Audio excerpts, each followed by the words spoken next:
Assalamualaikum warahmatullahi wabarakatuh. Malam rekan-rekan semuanya, saya Afif Noval Abdillah selaku moderator dari kelompok 1. Di sini anggota dari kelompok saya yang pertama Farhan Noval Alijuan, yang kedua Irsyadi Fadil Al Haris, yang ketiga Muhammad Hafwan Alfat, yang keempat Rizka Amelia, yang kelima Tegar Arya Sifa. Di sini kelompok kami akan membahas tentang RUU Cipta Kerja atau yang disebut Omnibus Law pada tahun 2020 pada bulan Januari. Materi pertama akan disampaikan oleh Farhan Noval. Silakan Farhan Noval. Baiklah, terima kasih atas waktunya moderator. Yang pertama itu ada RUU Cipta Kerja atau Omnibus Law pada Januari tahun 2020. Istilah omnibus berasal dari bahasa Latin yang berarti untuk semuanya, sementara makna Omnibus Law adalah satu undang-undang yang sekaligus merevisi beberapa undang-undang untuk mendasar isu besar di sebuah negara. Omnibus Law yang dikenal dengan UU Sapu Jagat ini dimaksudkan untuk merampingkan dan menyederhanakan berbagai regulasi agar lebih tepat sasaran. Omnibus Law itu akan mengubah puluhan UU yang dinilai menghambat investasi termasuk diantaranya Undang-Undang Ketenagakerjaan, setidaknya ada 74 undang-undang yang terdampak undang-undang ini. Terima kasih, saya kembalikan ke moderator. Selanjutnya materi kedua disampaikan oleh Irsyadi Fadila Al Haris. Silakan Irsyadi. Kemudian untuk poin-poin yang melenceng dari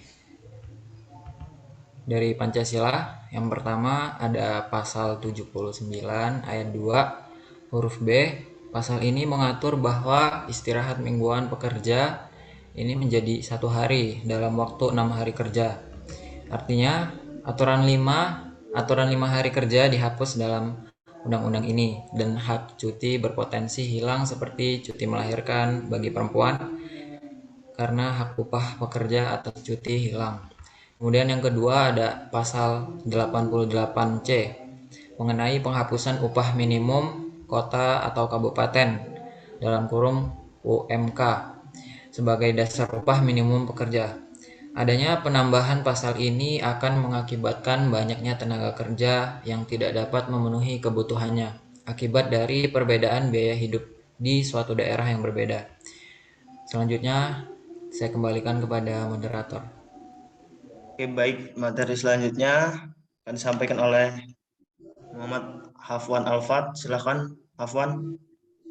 Baik, selanjutnya ada pasal 156 ayat 2 mengenai pengurangan pesangon. Yang dalam ayatnya, uang pesangon sebagaimana dimaksud pada ayat 1 diberikan paling banyak sesuai ketentuan sebagai berikut. Penambahan kata paling banyak dalam pasal ini mengartikan atas pesangon yang akan diterima. Artinya pesangon yang akan diterima bisa lebih rendah dari ketentuan tersebut. Dibandingkan dengan pasal sebelumnya yang menyertakan kata paling sedikit dalam pasalnya, akan membuat pesangon yang diterima tidak lebih rendah dari ketentuan yang berlaku. Selanjutnya ada penghapusan pasal 59 Undang-Undang Ketenagakerjaan. Mengatur tentang syarat pekerja waktu tertentu atau biasa dikenal dengan pekerja kontrak. Dengan dihapuskannya pasal ini dalam Undang-Undang Cipta Kerja, maka tidak ada batasan aturan sampai kapan seseorang bekerja. Akibatnya tidak ada job security atau kepastian bekerja dan bisa saja pekerja kontrak tersebut menjadi pekerja kontrak seumur hidup. Lalu ada pasal 93 ayat 1 yang dihapus. Setiap orang dapat mengajukan gugatan terhadap keputusan tata usaha negara. Penghapusan pasal ini tidaklah toleran, dikarenakan bila pasal ini dihapus, setiap orang tidak dapat memberikan gugatannya terhadap negara, yang artinya penghapusan pasal ini akan mematikan sifat kritis dalam berdemokrasi. Terima kasih, saya kembalikan ke moderator. Baik, selanjutnya akan disampaikan oleh Rizka Amelia. Silakan Rizka.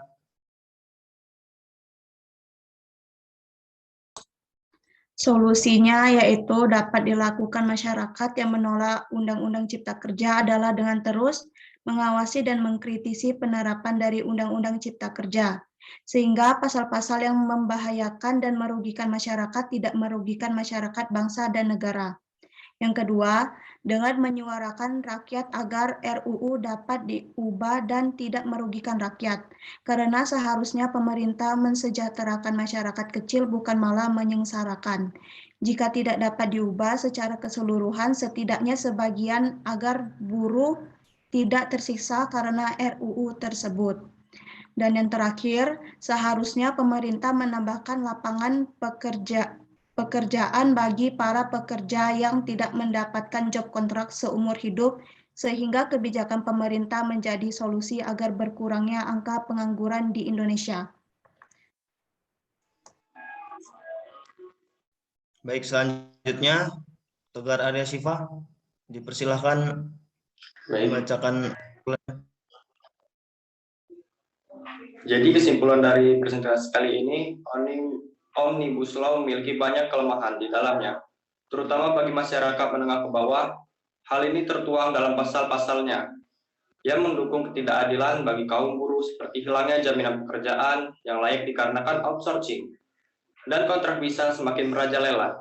Upah dan pesangon dipangkas. Omnibus Law juga memperburuk perlindungan hak perempuan buruh dikarenakan tidak tercantumnya cuti haid ataupun keguguran dan hanya mencantumkan cuti tahunan dan cuti panjang lainnya, serta mudahnya akses masuk warga asing bisa memberikan dampak positif dan negatif, seperti lemburnya budaya asli. Para pribumi hanya menjadi tenaga kerja di tanah airnya, yang nantinya pribumi akan kehilangan haknya untuk mengatur perekonomian negara ini dikarenakan warga asing sudah memegang kendali atas perekonomian di Indonesia. Baik, sekian yang bisa dipresentasikan. Selanjutnya saya kembalikan ke moderator. Terima kasih. Sekian presentasi dari kelompok kami. Bila ada kesalahan kata maupun penulisan dalam PowerPoint tersebut, sekiranya pada rekan-rekan sekalian bisa mengaklumi, dan hanya kepada Allah kami memohon ampun. Saya akhiri. Assalamualaikum warahmatullahi wabarakatuh. Waalaikumsalam warahmatullahi wabarakatuh. Waalaikumsalam warahmatullahi wabarakatuh.